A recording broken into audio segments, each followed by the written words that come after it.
આજે 18મી ઓગસ્ટ 2026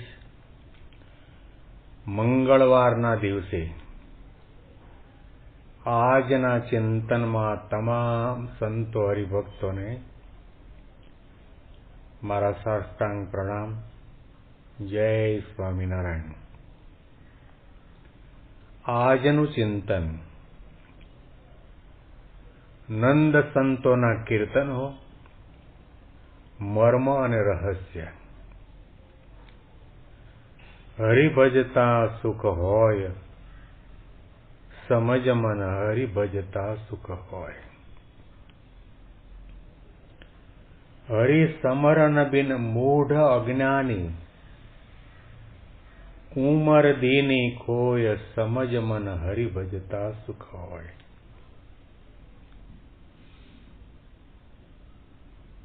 કેટલી અદ્ભુત ભજનની પંક્તિ છે. વારંવાર યાદ કરવાનું મન થાય, વારંવાર ગાવાનું મન થાય, વારંવાર એના ઉપર ચિંતન કરવાનું મન થાય, એને કંઠસ્થ કરવાનું મન થાય. કારણ કે આમાં લખાયેલા માત્ર શબ્દો નથી. એક એક શબ્દ અને એક એક શબ્દના એક એક અક્ષરમાં પરમ પવિત્ર ઉપકારની ભાવના છે. આપણા સૌના ઉપર એ સંતની કૃપા પણ છે, કરુણા પણ છે, દયા પણ છે. આપણને સુખી કરવા માટે એમણે કલમ અને કંઠનો ઉપયોગ કરીને પૂરા સમાજને આ ભેટ આપી છે. સુખી થવું હોય તો ભગવાનનું ભજન કરો, દુઃખ દૂર કરવું હોય તો ભગવાનનું ભજન કરો. ભગવાનનું ભજન એટલે ભગવાનની આજ્ઞા પાળો. ભગવાનનું ભજન એટલે ભગવાનને પ્રેમ કરો. ભગવાનનું ભજન એટલે ભગવાનના મહિમાનું ગાન કરો. ભગવાનનું ભજન એટલે ભગવાનને જાણો. ભગવાનનું ભજન એટલે ભગવાનની પાછળ દોડો, ભગવાનને પકડો,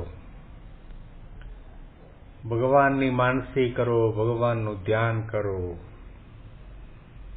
ભગવાનનું સ્મરણ કરો, ભગવાનની કથા કરો. ભગવાનમય બની જાઓ. ભગવાનને ભૂલ્યા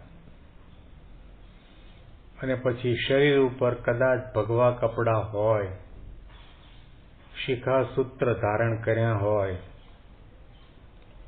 ગળામાં માળા અને કંઠી પણ હોય, કપાળમાં મોટો રૂપિયા જેટલો તિલક ને ચાંદલો પણ હોય, તો પણ સમજવું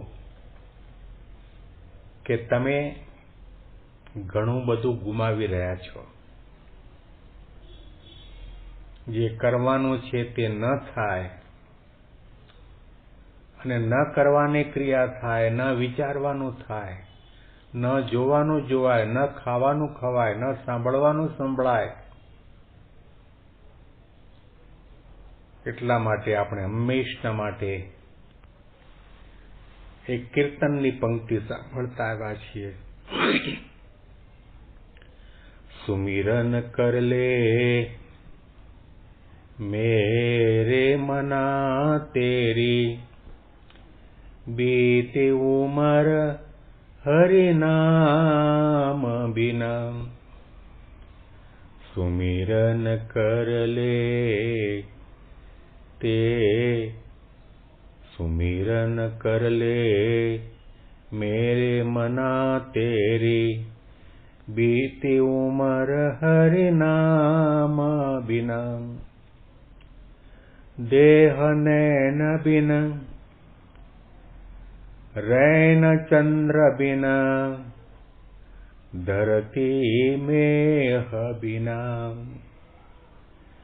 जैसे तरुवर फल बिनहीना वैसे हरि नाम बिना सुमिरन कर ले मेरे मना तेरी बीती उमर हरि नाम बिना। કેટલી મધુરી પંક્તિ છે। જેવી રીતે દેહ તંદુરસ્ત હોય, હૃષ્ટપૃષ્ટ હોય, રૂડું રૂપાળું પણ હોય અને દેહની અંદર સોના, હીરા, મોતીના આભૂષણો ધારણ કર્યા હોય, પરંતુ એની આંખો ન હોય તો જે વ્યક્તિ પોતાના જીવનની અંદર સત્ય અસત્યને જોઈ શકતી નથી, ધર્મ અધર્મને જાણી શકતી નથી, સંત અસંતનો ભેદ ઉકેલી શકતી નથી, એ ગમે તેટલી બુદ્ધિશાળી હોવા છતાં પણ મૂર્ખ છે। દેહ નયન બિન રૈન ચંદ્ર બિન રાત્રિ હોય પરંતુ આકાશની અંદર 16 કળાએ ખીલેલો ચંદ્ર ન હોય તો એ રાત્રિનો કોઈ મહિમા નથી। રાત્રિ સુહામણી બની જાય, મધુર બની જાય, આનંદદાયક બની જાય જો આકાશની અંદર 16 કળાએ ચંદ્ર ખીલેલો હોય તો।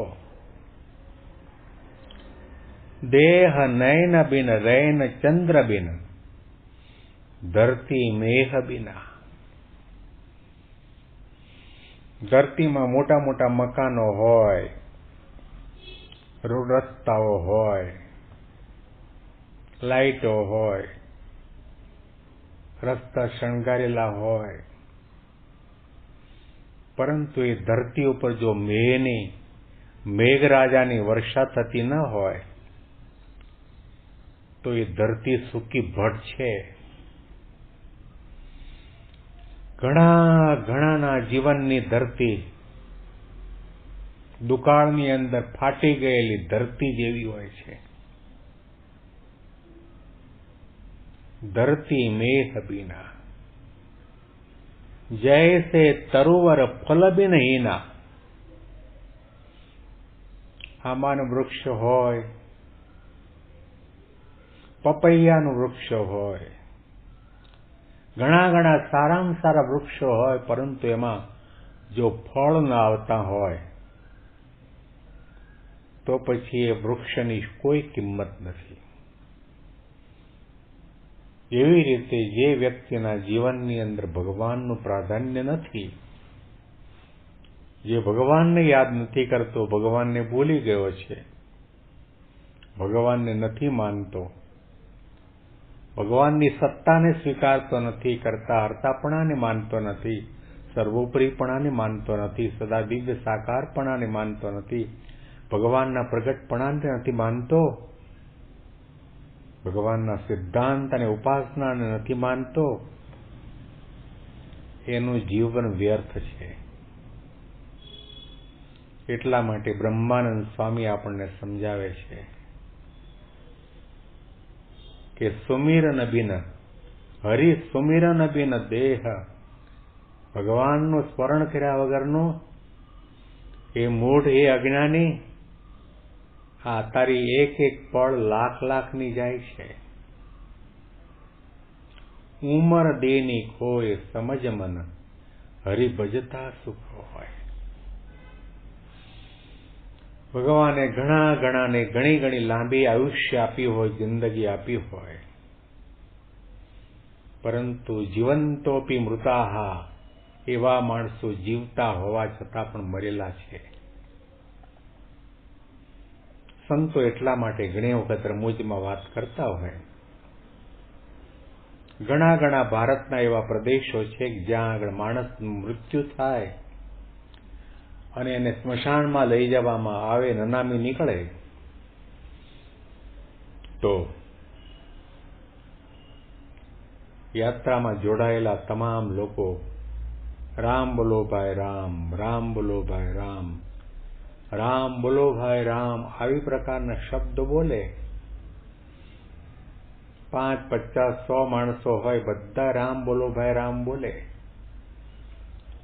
પણ એક વ્યક્તિ ન બોલે. કોણ? જે નનામીમાં બંધાણી છે તે.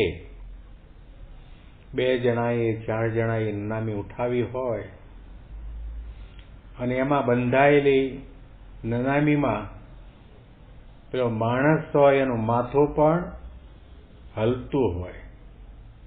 એ એમ કહેવા માંગે છે કે જિંદગી આખી મેં ભગવાન રામનું નામ નથી લીધું, હું મરતા મરતા લઉં, નથી બોલતો, કારણ કે એ મરેલો માણસ છે, મળદું છે. આ વ્યાખ્યા પ્રમાણે જોવા જઈએ તો દુનિયાની અંદર લાખો, કરોડો અને અબજો માણસો મળદા સમાન છે. એની જિંદગી ધૂળ છે. વિચારો, વિચારો, વિચારો.